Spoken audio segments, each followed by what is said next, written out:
Rajya Sabha TV का ये बेहद ख़ास प्रोग्राम है गुफ्तगू।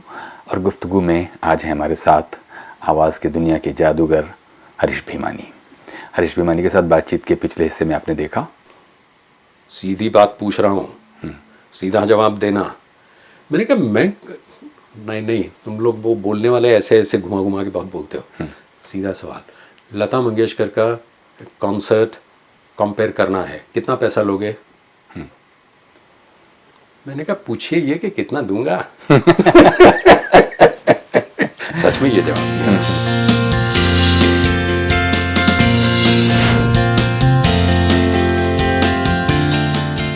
बहुत बहुत स्वागत है एक बार फिर से।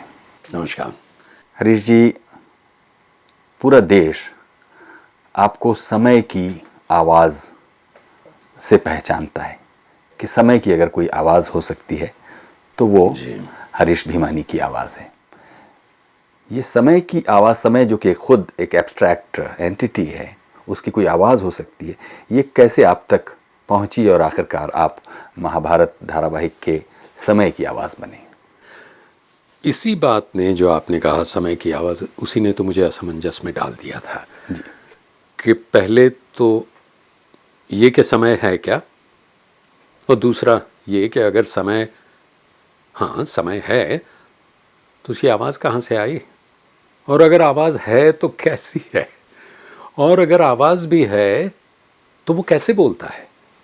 तो ये इन सारे सवालों के साथ हमें मुक्कालात काफ़ी करनी पड़ी।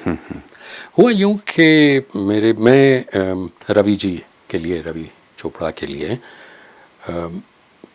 काफ़ी रिकॉर्डिंग्स करता था। वो एडवर्टाइजिंग, एड फिल्म्स बनाते थे, कॉर्पोरेट फिल्म्स बनाते थे। तो एक दिन गूफी पेंटल का फ़ोन आया। वो प्रोडक्शन के तौर पे, एक्टर के तौर पे काम करते थे उनके साथ, कि तू आजा, आज ज़रा रिकॉर्डिंग है। मैंने कहा अभी तो 7 बज गए हैं, मैं नॉर्मली शाम को करता नहीं हूँ, आवाज़ में वो फ्रेशनेस नहीं होती। कहा देख तू ये सब नाम बात कर, तू आजा। कितने बजे? 10 बजे। मैंने कहा 10 बजे? खैर तू बस नखरा ना कर, आ जा। अच्छा, मैं पहुंचा। वहाँ क्या देखता हूँ कि ये ट्रायम्विरेट, त्रिमूर्ति, वहाँ है चोपड़ा साहब, B R Chopra himself, Ravi ji कहीं नहीं थे, डॉक्टर राही मासूम रज़ा और पंडित नरेंद्र शर्मा। मैं तो सख्ते में आ गया। मैंने कहा ये क्या, नमस्कार। हाँ जी आओ बेटे। तो मैंने कहा स्क्रिप्ट, हमारी तो आदत थी रोज़ की स्क्रिप्ट मिले, माइक दिखाने के शुरू हो गए। तो मैंने कहा हाँ जी लेवल, वहाँ से फरमान आया लेवल दो। तो बोलने से, रिकॉर्डिंग से पहले ज़रा 1-2 वाक्य बोल। तो मैंने कहा हाँ जी रोलिंग। मैंने कहा मैं समय हूँ और आज आपको महाभारत की कथा सुनाने जा रहा हूँ। ये महाभारत कोई इतनी देर में पीछे से चलने की आवाज़ आई, मोजरी की, और सुनाई दिया, बेटे ये तो डॉक्यूमेंट्री जैसा लग रहा है। ये मुंह में पान भरे हुए राही साहब बोल रहे थे। मैंने कहा हाँ तो ये डॉक्यूमेंट्री नहीं है। बेटा फिर से पढ़ो, कोशिश करो। तो मैंने 3-4 बार किया। तो मैंने देखा कि वो असंतुष्ट थे, मैं भी असंतुष्ट था। अब मैं क्या करता, मुझे कहिए क्या करना है तो मैं पूरी कोशिश करने के लिए तैयार हूँ। मैंने कहा पता नहीं क्या था, जो भी काम था गया, कोई बात नहीं। 2 दिन गए नहीं, फिर गुफी जी का फ़ोन, ओए हरीश तू आ जा। मैंने कहा क्या करना है? अरे वो जो नहीं हुआ, वो राही साहब बिग बॉस वगैरह थे ना, सब बिग बॉस कहते थे उनको, चोपड़ा साहब का। मैंने कहा देखिए यार गुफी जी, मैं दोबारा हूँ, मतलब मैंने ये चलन शुरू किया था कि हम जितनी बार रिकॉर्डिंग को जाएं उतनी बार रेम्यूनरेशन मिले, पेमेंट हो। तो ऑलमोस्ट गुस्सा हो गया, तू बस आ जा। मैंने कहा ऐसे कैसे आ जाऊँ? मैं कहता हूँ इसलिए। मैंने कहा आप कहते हैं इसलिए आऊँ? हाँ। मैंने कहा तो ठीक है आ जाता हूँ। तो मैं फिर पहुँचा। अब के तो दोपहर का ही था। तो फिर उन्होंने कहा बेटे ये समय है। तो मैंने कहा ये कौन है, इस पता ही नहीं। अच्छा मुझे ठीक से ये भी पता नहीं था कि महाभारत सीरियल बन रहा है। अच्छा। नहीं पता नहीं था। तो उन्होंने समझाया कि ऐसे समय डिटी जो, मैंने कहा वाह कितना अच्छा कॉन्सेप्ट है। मुझे आज भी लगता है क्या कॉन्सेप्ट है कि सूत्रधार हो तो ये हो जो इतिहास का साक्षी है। यूँ समझिए कि वो सुखों को बांटता है और दुखों को हर लेता है। क्या होगा ना, आज भी है, पहले भी था, कल भी होगा। मैंने कहा तो फिर मतलब विजुअल का ऐसा था कि पहले उन्होंने सोचा था कि कोई व्यक्ति, कोई एक्टर होगा। उसके ऊपर बहुत डिस्कशन हुआ कॉस्ट्यूम्स वगैरह पे। फिर पता चला कि नहीं, सिर्फ आवाज़ रखें। तो आवाज़ ऐसी हो, जो आवाज़ मतलब बोलना ऐसा हो कि जो लोगों को बांध के रखे, क्योंकि उसके ऊपर विजुअल क्या होगा तो कुछ नहीं, सिर्फ समय का चक्र घूम रहा है और कुछ ऋषि की तरह बैठा हुआ है, वो भी सिलुएट, उसकी छाया है। तो तीसरी बार फिर ऐसे ही मैंने कहा अब तो ओखली में सर, फिर मूसल से क्या डर, चलो करते जाओ। अब इतने बड़े लोग हैं, कुछ सीखने ही मिलेगा ना, और क्या। नहीं सच में मैंने यही सोचा कि यार इनसे तो सीखने ही मिलेगा, और क्या होगा। फिर कुछ हो नहीं रहा था। मैंने कहा अच्छा आपको भगवान की आवाज़ चाहिए ना बेटे, भगवान की आवाज़ नहीं चाहिए तो आकाशवाणी ना, ये आकाशवाणी नहीं हो रही है, ये समय है। अरे मगर समय कौन है कोई पता है। तो फिर मैंने उनसे कहा कि देखिए ऐसा मुझे ऐसा ख्याल आ रहा है कि एक ही वाक्य है, एक ही सेंटेंस है, वो मैं बोलूं, आप बोले और आप बोले, तो वही सेंटेंस है, वही मूड है, तो फिर हम तीनों अलग अलग क्यों लगते हैं। एक तो है टिम्बर यानी आवाज़ की क्वालिटी, दूसरा है बोलने का तरीका। अब तरीका क्या है, इट्स रिदम, बोलने की रिदम। जैसे भाषा दर भाषा, ज़बान दर ज़बान भी वो बदले, रिदम बदलेगी। तो अगर आप चाहते हैं कि ये ह्यूमन भी नहीं है एंड गॉड भी नहीं है, तो कुछ ऐसा हो कि आवाज़ तो मेरी रहे लेकिन इसकी रिदम नॉन ह्यूमन हो। तो कहा बेटे हाथ कंगन को आरसी क्या, पढ़े लिखे को फारसी क्या, बताओ। अरे मैंने कहा कुल्हाड़ी दे मारी अपने पाँव पे। अब मैं माइक पे बैठा और मैंने सोचा क्या हो, what is non human rhythm, मैं कैसे नहीं बोलता और गंभीर भी हो। इसमें बहुत जैसे ऐसी बात कह रहा हूं कि ये अगर आपने नहीं सुनी तो आप वंचित रह जाएंगे, तो इतना कुछ इसमें डालूं और वो नॉन ह्यूमन। मैं समय हूं। तो मैंने कहा मैं समय हूं और आज आपको महाभारत की कथा सुनाने आया हूं। ये महाभारत कोई दो भाइयों के बीच वगैरह। तो एकदम से पीछे से आवाज आई, बस इसको पकड़ के रखो। रिकॉर्डिस्ट से पूछा इसका रिकॉर्ड किया, तो कहाँ किया, बस इसको इरेज मत करना। तब ये थे ना सारे मैग्नेटिक, इसको इरेज मत करना, हर बार ये आए तो उनको ये पहले सुनाना। फिर मैंने कहा सर ये तो बहुत स्लो है, ये नहीं चलेगी, ये कैसे चलेगी, ये तो मैं ऐसे कोशिश कर रहा था। आपने कहा तो ये सही, आप क्या कहते हैं। चोपड़ा साहब ने कहा यही ठीक है, और पंडित जी ने भी कहा मुझे तो यही सही लगता है। मैंने कहा सर आपने कहा था विजुअल नहीं होगा कुछ, तो ये तो रेडियो की तरह हो गया, कौन बैठेगा टीवी पे, तो बंद कर देंगे, यही सही है। ओके पूरा पढ़ो। अभी वैसे पढ़ा, मैं पढ़ते पढ़ते बोर।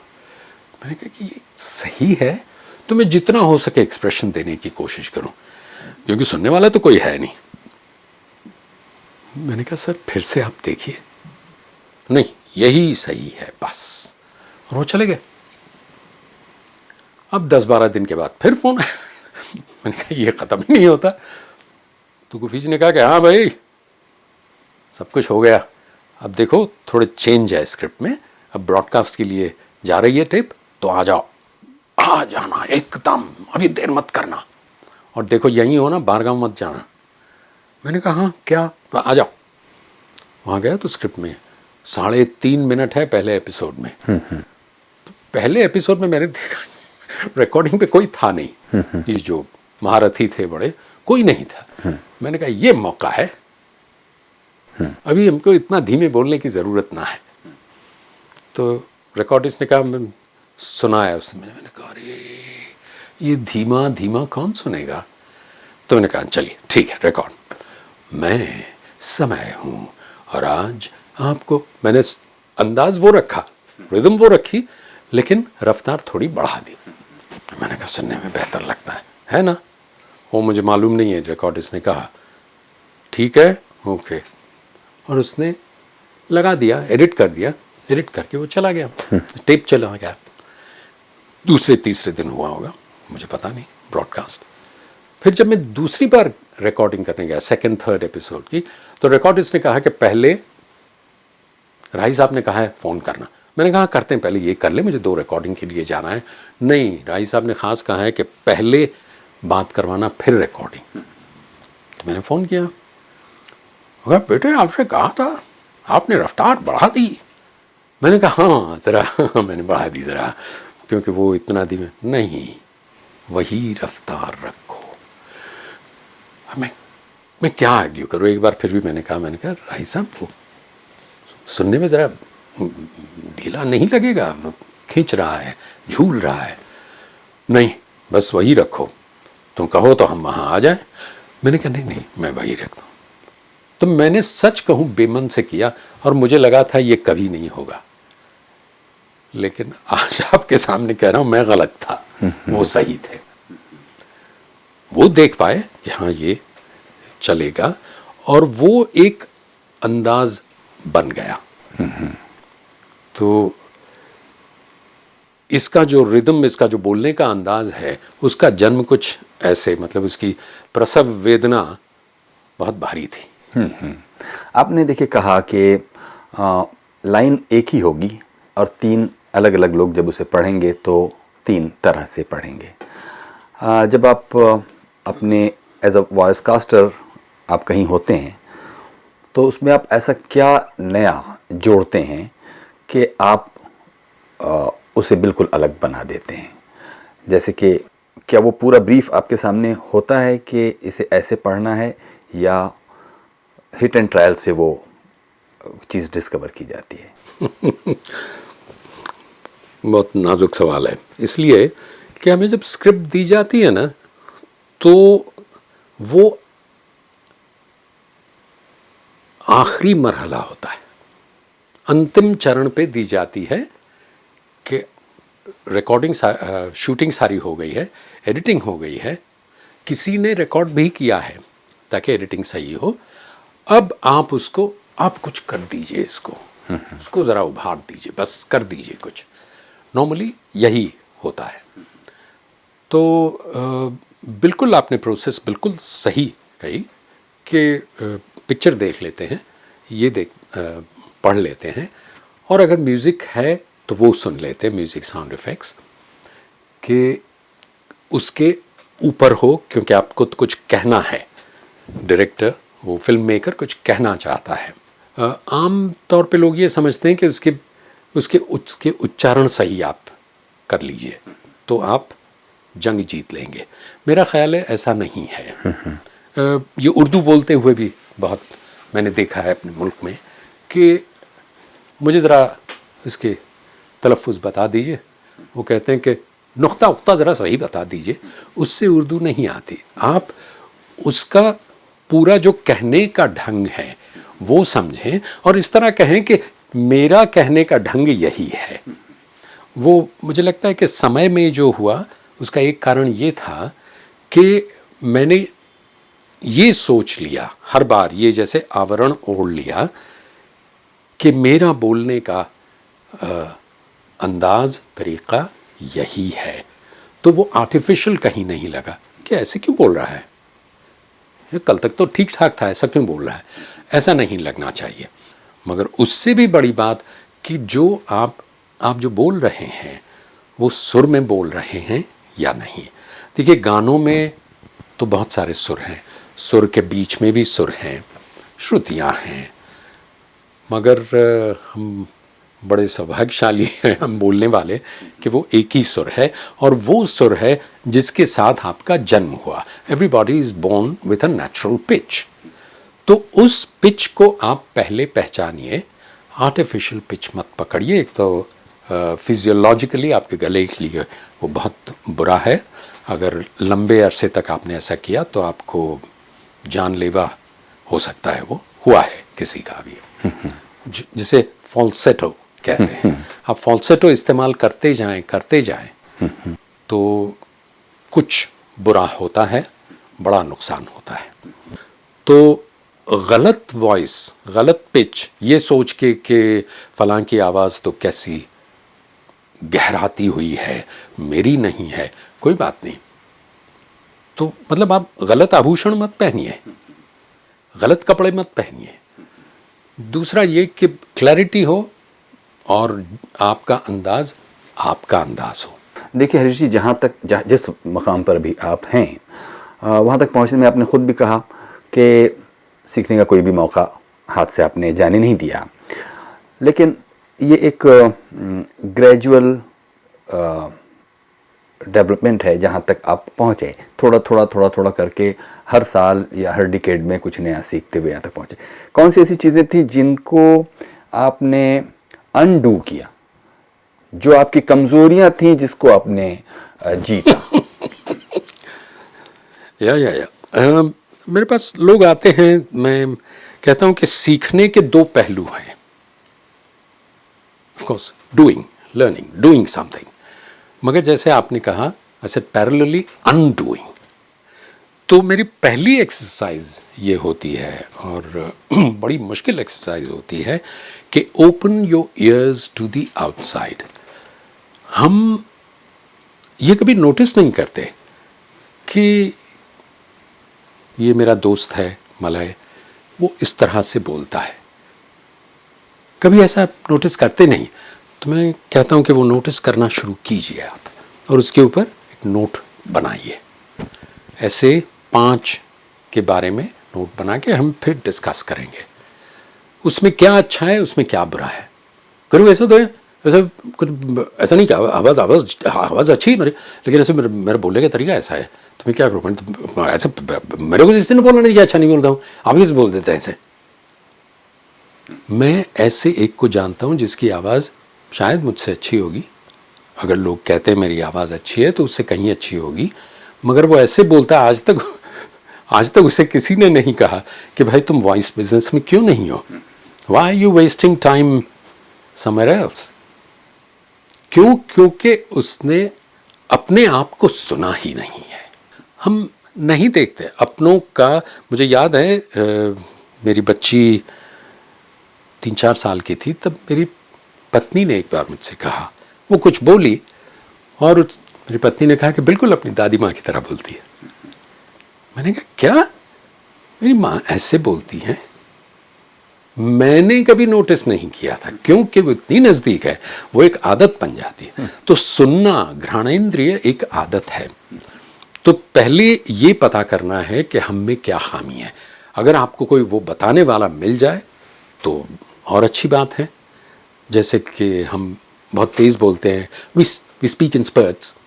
दूसरी एक बहुत बड़ी बात होती है कि हम ख़ास करके हम भारतीयों में ये एक बुरी आदत है कि हम अपने वाक्य पूरे नहीं करते, probably because we battle with so many languages. मेरी मातृभाषा, मेरी स्कूल की भाषा, मेरे आसपास की भाषा, मेरे राज्य की भाषा, मेरे राष्ट्र की भाषा और अंग्रेजी। नहीं, सिर्फ शायद ये भाषा का ही मामला नहीं होता होगा, वो आपके व्यक्तित्व के विकास की भी कोई गुत्थी होती होगी जो आपके अंदर जो आत्मविश्वास है उसको हिलाकर रखती होगी। शायद अगर आप भाषा को मास्टर भी कर लें तो भी आप एक मुकम्मल वाक्य बोल सकें, उसके रास्ते में कोई रोड़ा होती होगी। नहीं, मेरा ये ख्याल है, आई एम श्योर आपके सारे विश्लेषण बड़े गहन होते हैं मेरा ये ख्याल है कि हमारे स्कूलों में पढ़ना सिखाया जाता है, बोलना नहीं सिखाया जाता। बाहर की पाश्चात्य स्कूलों में पढ़ने के साथ बोलना भी सिखाया जाता है, बाकायदा उसके वर्ग होते हैं और उनको बताया जाता है, ताकि कम से कम जो भाषा वो सीख रहे हैं, और ज़्यादातर एक ही भाषा होती है। मैं हमेशा कहता हूँ, अभी मैं अमेरिका गया था कुछ रिकॉर्डिंग्स करने, अंग्रेज़ी में कुछ 18 डॉक्यूमेंट्रीज़ थी, तो वो बहुत कौतुक करते थे कि आपकी भाषा इतनी अच्छी है। मैंने कहा ये मेरी चौथी भाषा है, this is not my first language. तो कहा उससे क्या फ़र्क पड़ता है? मैंने कहा बहुत फ़र्क पड़ता है। I said when you were born you cried in English. जब मैं पैदा हुआ तो मैं कच्छी में रोया था। बहुत बड़ा अंतर है। तो क्योंकि हम सोचते एक में हैं, उसको झट से ट्रांसलेट करते हैं, तो अगर आप ये आदत डाल सकें कि जिस भाषा में आप बोल रहे हैं उसी में सोचें, इतना मुश्किल नहीं है। मुश्किल थोड़ा है, अवरोध हैं इसमें, लेकिन वो बहुत ज़रूरी है। और चूंकि हमको बोलना कभी सिखाया नहीं जाता या उसके ऊपर ध्यान नहीं दिया जाता, माता पिता कभी कहते नहीं, क्योंकि वो तो यही कहते हैं, ओ मेरा बच्चा कितना अच्छा बोलता है, जैसा भी बोलता हो। बाहर वाला सुनता है तो वो कहता नहीं है या वो भी नोटिस नहीं करता। उसकी वजह से वो आदत बिगड़ती ही जाती है। तो अनडू करना तो डू करने से, जैसे आपने कहा, बहुत ज़्यादा मुश्किल है और वो बहुत ज़रूरी भी है। और आखिर में हमको बताइए हरीश जी के कुछ लोगों के अपने अपने टोटके होते हैं अपने काम को करने के। मसलन सुनते हैं कि अमिताभ बच्चन वॉइस ओवर करते वक्त आइस क्यूब्स गिलास में रखकर उससे जो पानी बनता है उसको वो पीते जाते हैं। दूसरी तरफ कहा जाता है कि भाई ठंडा पानी पीने से गला ख़राब होता है। कोई नींबू, कोई दही, कोई सुबह करता है, कोई रात में करता है, कोई सिगरेट पीकर अपनी आवाज़ में बेस पैदा करता है। ये तो कुछ टोटके आपके भी हैं क्या? मेरा एक ही है। आपने ये बहुत अच्छा बताया बर्फ़ का। नूरजहां जी के बारे में मशहूर है, जो इतनी बड़ी गायिका थी, कि उनको बर्फ़ का नशा है। पहले क्या होता था कि गाना एक साथ गाना पड़ता था, आज की तरह नहीं था टुकड़े टुकड़े में गा सकते हैं। तो 3, 4, 5, 10 रिहर्सल्स होते थे म्यूजिशियंस के साथ। तो कहता है हाँ अभी तैयार लाओ भाई। तो उनको जैसे शराब के बारे में कहा जाता है ना, ऑन द रॉक्स, तो उनको सिर्फ रॉक्स दिए जाते थे और वो सिप करती रहती थी थोड़ी थोड़ी देर के बाद, और गाना गा रही हैं। चालू गाने में ऐसे जाके थोड़ा कर लिया। तो ये तो एक गलत फहमी है, वो बड़ी खूबसूरत गलत फहमी है, क्योंकि सुनने में बड़ा अच्छा लगता है कि मैं तला हुआ नहीं खाता, मैं अरे भाई ठंडा तो मेरे नज़दीक ही मत रखिए। बड़ा अच्छा लगता है ना कि ये किस प्रोफेशन में है। नहीं, ऐसा नहीं होता है। हाँ, आपका जिस दिन गला ख़राब हो फिर तो बहुत मुश्किल है। फिर तो यह है कि आपको रास्ते पर भी नहीं चलना चाहिए, क्योंकि वहाँ पोल्यूशन है। क्योंकि जो गले के पेशेवर हैं, व्यवसायी हैं, वो अपना गला इस्तेमाल, अपनी स्वर पेटी इस्तेमाल कर करके उसको बहुत नाजुक बना देते हैं। तो हो सकता है किसी पर इसका असर पड़ता हो, ठंडा, खट्टा, तला हुआ। ने मेरे ऊपर कभी नहीं पड़ा, सिवा के गला ख़राब हो, होश हो। और मैं बिल्कुल ये मानता हूँ कि अगर ये आपने ये तीनों चारों चीज़ें छोड़ दी तो आपके बोलने का, गले का, टिम्बर का लोच भी, फ्लेक्सिबिलिटी भी कम हो जाएगी। And you will begin to sound monotonous, your timbre will sound monotonous. तो ऐसा सब करने की ज़रूरत नहीं है। जहाँ तक सिगरेट का सवाल है, जितनी जल्दी छोड़ें उतना अच्छा है। हालांकि मुझे इन ENT स्पेशलिस्ट ने कहा कि सिगरेट पीकर 10 मिनट तक आपका सुर थोड़ा सा नीचे होता है। मैं जो आपने टोटका कहा उसमें एक ही चीज़ करता हूँ, और वो है हर बार अपने आप को याद दिलाता हूँ। एक तो मैंने कहा कि स्क्रिप्ट देख के मैं अपने आप से पूछता हूँ कि मैं इसमें क्या कर सकता हूँ, तो मैं उसे पहले समझता हूँ, आत्मसात करता हूँ और बोलता नहीं हूँ, बताता हूँ। मैं एक्चुअली ये इमेजिन करता हूँ, ये कल्पना तसव्वुर करता हूँ कि सामने कोई बैठा है और यूँ करते करते मैं उसको बताता हूँ। मगर जहाँ तक एक्चुअल टोटके, और हाँ, I continue doing my vocal exercises.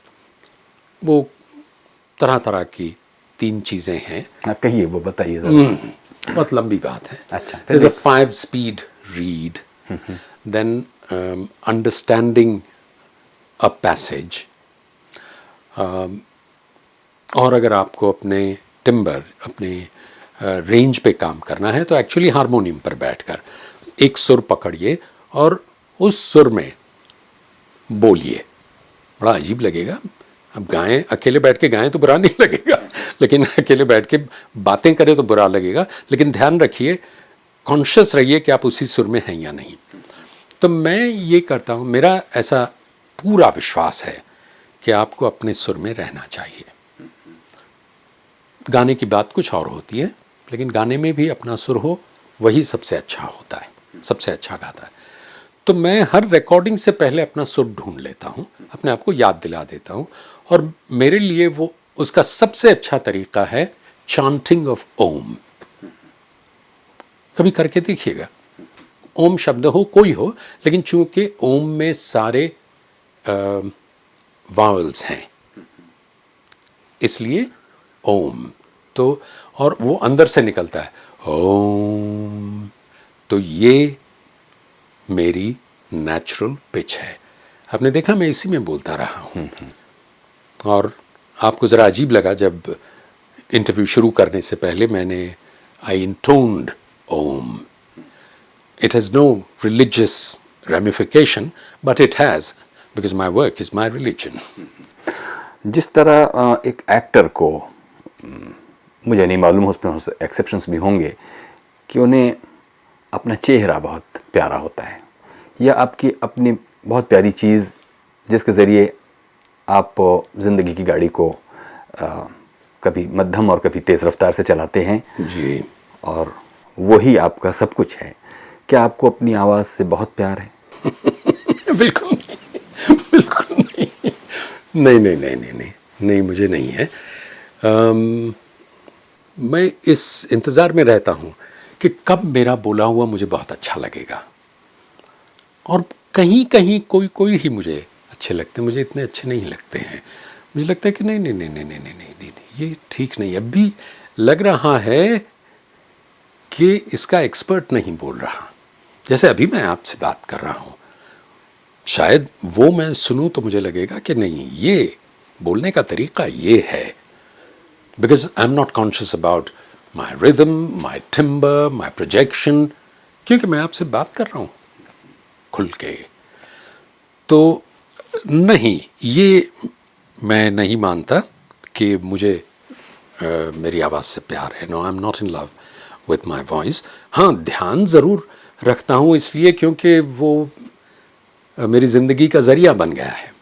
और एक बार मुझे याद है, जिस व्यक्ति को मैं बहुत मानता हूँ, बहुत बड़े गुणी संगीतकार हैं और अच्छे विचारक हैं, पंडित हृदयनाथ मंगेशकर, एक बार ऐसी कुछ बात हो रही थी तो उन्होंने बात काट के कहा, हरीश जी, आप क्या अपनी वॉइस के बारे में कॉन्शियस हो गए हैं? संभालो संभालो। वो ऐसे दो टूक बात करते हैं और वो मेरे जहन में रह गई है कि don't get conscious about it, जो है सो है।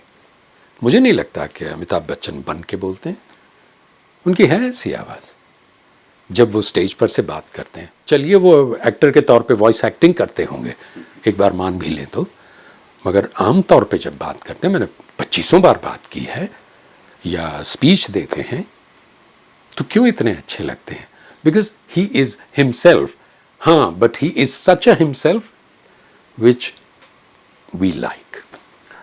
बिल्कुल। आखिर में बताइए हरीश जी, 36-37 साल पहले जब आपने इस प्रोफेशन से प्यार किया होगा, और तब उसमें जो जिसे कहा जाता है कि अपॉर्चुनिटीज़, करियर अपॉर्चुनिटीज़ जो थीं, और जो आज हैं, उस सिलसिले में क्योंकि अगर कोई नए वॉइस एस्पायरेंट वॉइस आर्टिस्ट अगर इस पेशे में कदम रखना चाहते हैं तो कौन से एवेन्यूज़ हैं जो उनके लिए इंतज़ार कर रहे हैं?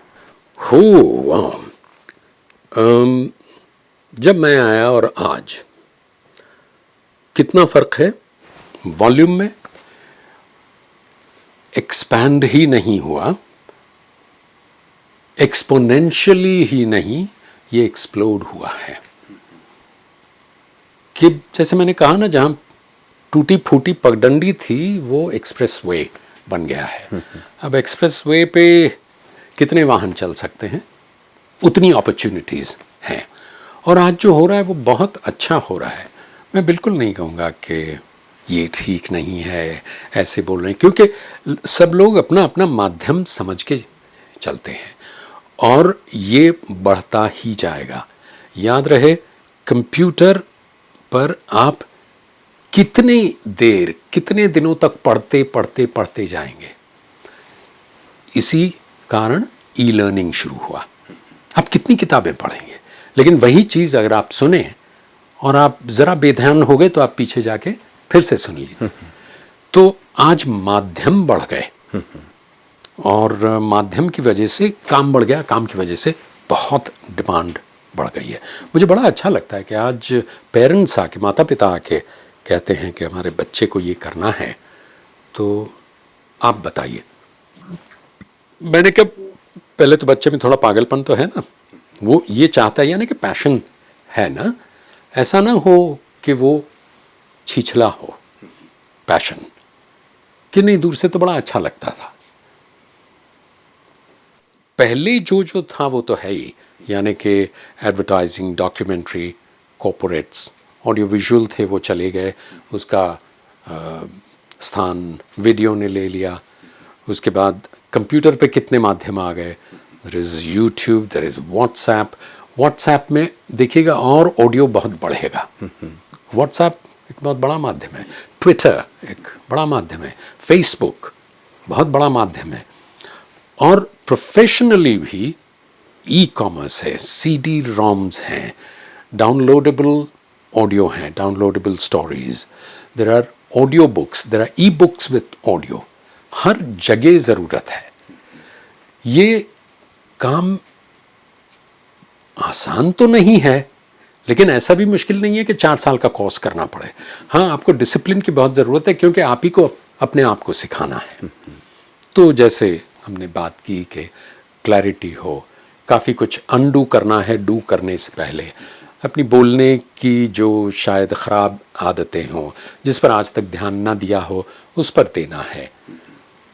मगर आदतें बदलना आसान नहीं है, वो व्यक्तित्व बदलने जैसी बात है। मगर नहीं, आपका जो नए आना चाहते हैं, आपका बहुत बहुत स्वागत है। हम हमेशा ढूंढते रहते हैं, और फिर हमारे यहाँ तो कितनी भाषाएं हैं, 16 तो मुख्य भाषाएं हैं, इन सब में ये काम हो रहा है। हाँ, जिस भाषा में आप काम कर रहे हैं उस भाषा का सम्मान करें, उसको छोटा न समझें कि मुझे तो अंग्रेज़ी आती है तो इसमें क्या रखा है। नहीं, क्योंकि जब आप संचार माध्यम पर हैं, रेडियो पर हैं, टीवी पर हैं, तो आप मेयार बन जाते हैं, आप स्टैंडर्ड बन जाते हैं। पीपल रेफर ए प्रोनाउंसिएशन और a thing with what you have said. ये मेरे साथ कई बार हुआ है कि लेकिन तब आपने ऐसा कहा था। मैंने कहा अरे इनको कहाँ से याद है, मैं भूल गया। नहीं, मगर ये न भूलें कि आप खुद एक स्टैंडर्ड बन जाते हैं। इसलिए please take your language seriously. हाँ, if you are a radio jockey, अब आप उस तरह के रेडियो जॉकी हैं जो सिर्फ मस्ती करता है, तो बात और है। इन शॉर्ट, ये क्षेत्र बहुत बढ़ा है और अभी इसका अंत नहीं है, अभी तो और बढ़ता ही जाएगा इनफाइनाइटली। बहुत बहुत शुक्रिया हरीश भीमानी जी, आपने हमारे लिए इतना वक्त दिया, बहुत बहुत शुक्रिया। ये थे जाने माने वॉइस कास्टर, स्टेज कंपेयर और राइटर हरीश भीमानी। कुछ कहना चाहते हो हरीश भीमानी के साथ आज की गुफ्तगू के बारे में तो हमें लिखिए feedback.rstv@gmail.com पर।